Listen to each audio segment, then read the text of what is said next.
Feeling real sophisticated with the topic of this video today.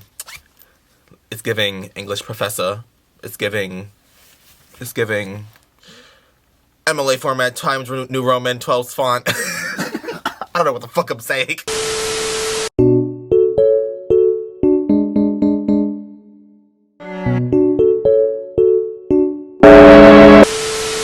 So what's up, y'all? It's your boy CJ Tarrats, and welcome back to my channel. So I decided to bring something new to the channel, something I've always, kind of been interested in. If you don't know this, I'm a huge bookworm. As you can see by this tall pile of books that I read last semester, I love reading. I'm a Wattpad baby, like YN. That's me. Like, your name, that's my name right there. Yes, CJ. I've always loved reading. It's just something that I've just been into since a baby, since a child. It's like I first read my first word. Yeah, I wanted to bring these book reviews to YouTube because I just like to inform people about these works of literature that are actually like really enthralling and something that's amazing. I think that some people should like really get into. Whether or not you like paperbacks, hardcovers, if you read on a damn Kindle, it doesn't matter. Like, just reading is fundamental, and reading is like a whole new world. Like, bring in some Aladdin type shit. A whole new world, dazzling, shimmering, sparkling. That's probably not the fucking lyrics. Today's book review is going to be about this book right here, Aristotle and Dante Discover the Secrets of the Universe, written by Benjamin Allaire Sayens. I hope I said his last name right. It's a young adult coming-of-age book. The page count is 392 pages, and it was published on February 12th, 2012. This book follows Aristotle, a Mexican-American teenager, watching life pass him by in the 1980s. One day during the summer, he goes to the pool and meets Dante, another teen, and the two immediately hit it off, sparking an amazing journey of two beautiful souls. So first things first, like a couple of the subjects of the book, it's family secrets, Mexican-American identity, heteronormativity, sexual orientation, masculinity, and friendship. An everyday life of a queer person of color in the 1980s. It's something that like has been told time and time again, like in autobiographies or like in other fictional books. I feel like the way this book goes about it is really special, and I really feel like people should be able to like get that. This book is it's just a basic concept of a developing relationship, a developing queer relationship,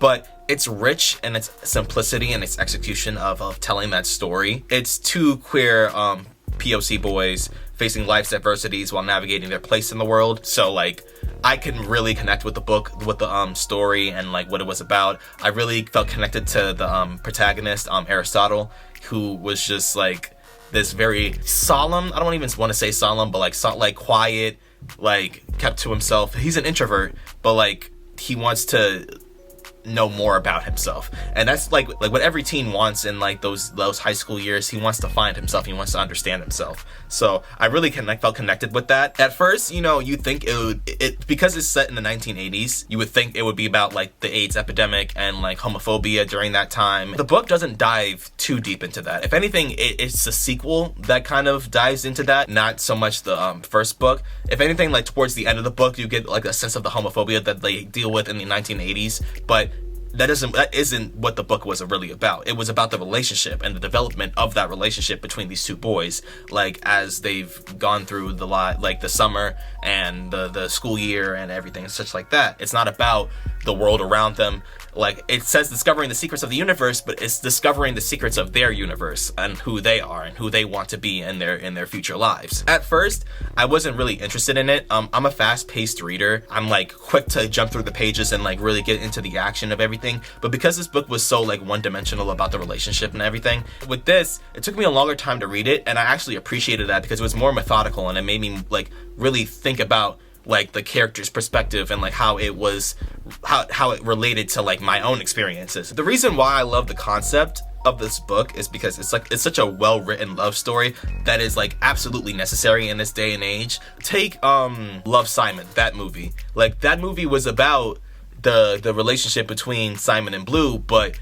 it also dealt with the homophobia of everything. And like I feel like every time media talks about like gay relationships and everything, when it's in like TV shows or movies, it's always just like the homophobia that they deal with and the transgressions and the travesties that they have to like settle through. Not ever really about the love and focuses on the love. Like, I don't want to sit there and be melancholy about like the entirety of the like relationship where it's like, oh, they love each other, but they're going through such a hard time because people don't want them to exist. And, you know, like, even with this book being set in the 1980s, I'm happy that it wasn't about like, oh, like they're fighting to exist, but they also have to fight this disease that's killing all of them. Like, I love those stories, but like, to have it so compacted and like that's all that I'm getting, I want more stories that are about the love and about the adventure of like discovering that love. You know what I mean? I feel like humanizing how these two learn to love each other in a hate-filled world, it allows the reader to see possibly a different perspective other than their own.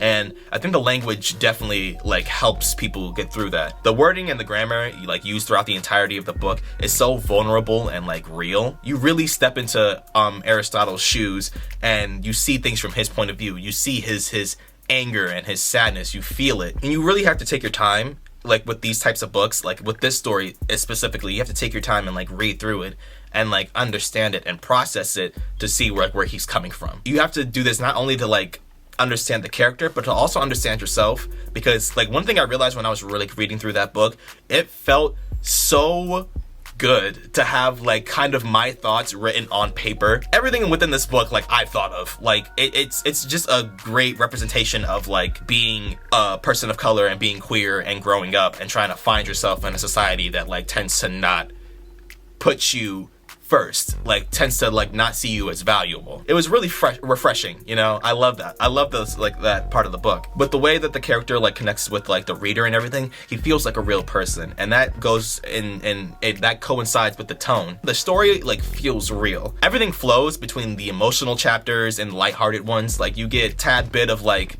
humor here and there. It's actually like really refreshing.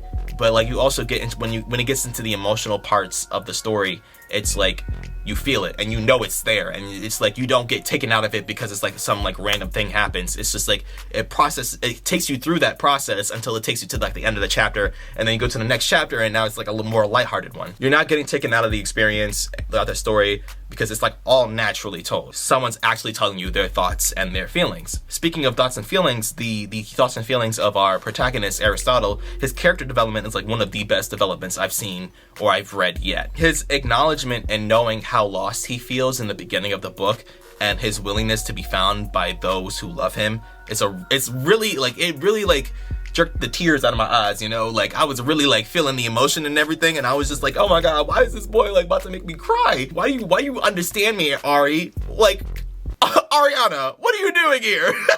I like the way that the author wrote that, you know, like just the story and the way that the author represents Ari, like it just feels so natural. It feels like I'm connected more with the author and the character like than anything else. Ari, like himself, the character, he's scared to make himself vulnerable to his family and his friends, yet he doesn't let that deter him. He doesn't let that stop him from going and getting it, you know. Like he knows what he wants, and he wants to like feel these emotions and understand himself, so he does so. I love that in a character someone who's like acknowledging their fear and like knowing that like they're afraid going in it, but they still go in it no matter what because they have that courage, and the courage courage outweighs the fear. Like I love that like in this character, you know. Even with his development helps influence other people's development around him. Like, you know, with his parents, he felt disconnected from his parents, specifically his father, who was in a war and didn't talk about that experience. As he gets through the book, his father opens up a little bit more as he gets older, as well as his mother, as they talk about like family situations and like their connections themselves. The parents, you got to see the parents not just as like the parents,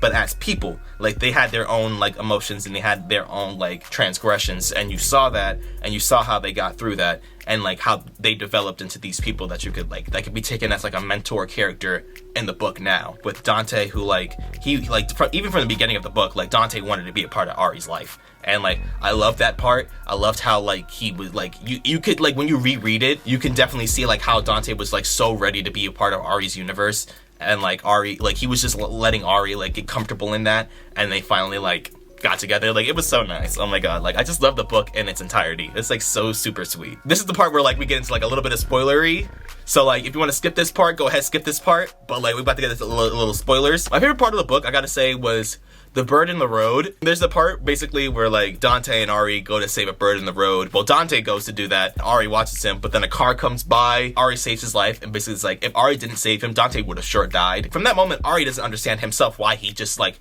immediately jump to save him. But when we get like closer and closer towards the end of the book and we start uncovering these feelings, specifically in this one part where Ari and Dante like basically strip to their underwear and dance in the rain in the desert, like that's such a like coming of age fucking trope that like was so like I so desperately needed that because it was so cute. I'm sitting there, I'm like, you know, I have never heard some teenagers do that shit. That was so cute and super sweet, and I loved it. And Ari still like understanding his feelings, and to the point where he like even accepts his feelings. Like there's a huge conversation between him and his parents. His parents, they're not like assuming anything, but like they know, because parents usually know before you know, because like they raised you, like they know your tendencies. They peeped how Ari felt about Dante, and they actually took their time and waited for Ari to understand that himself so that he could tell them. And so like they even helped guide him through it with the conversation, like with Ari accepting his feelings, and after that he goes to tell Dante and they end up getting together in the end. And you know, it's just like it's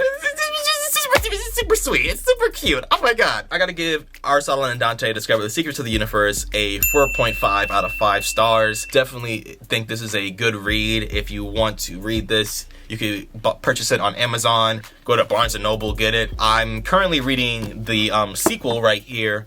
Aristotle and Dante Dive into the Waters of the World. Look how thick this one is. Hold on, let me just do a comparison. Look how thick this one is, and then this one. And I'm out like almost through it. So like I'm about to complete this. That's probably gonna be like the last book that I read this month, because speaking of like all this reading and such like that, did you know that I am doing a 100 book challenge and I'm only reading all gay shit? Like that is all that I'm reading. So like if you have suggestions for these books, please let me know. Like I want to like consume all of this media. You know, this was really nice. I hope you guys enjoyed this like as much as I did. I really liked talking about this book, and I really would like to talk about the other books that I've read. I'll probably do a review on one of the books that I've already shown that I read last year. If you enjoyed this video, please leave a like, comment, subscribe, do something positive for life, nothing negative. Without further ado, I will see you guys in the next one. Deuces, deuces, deuces, deuces.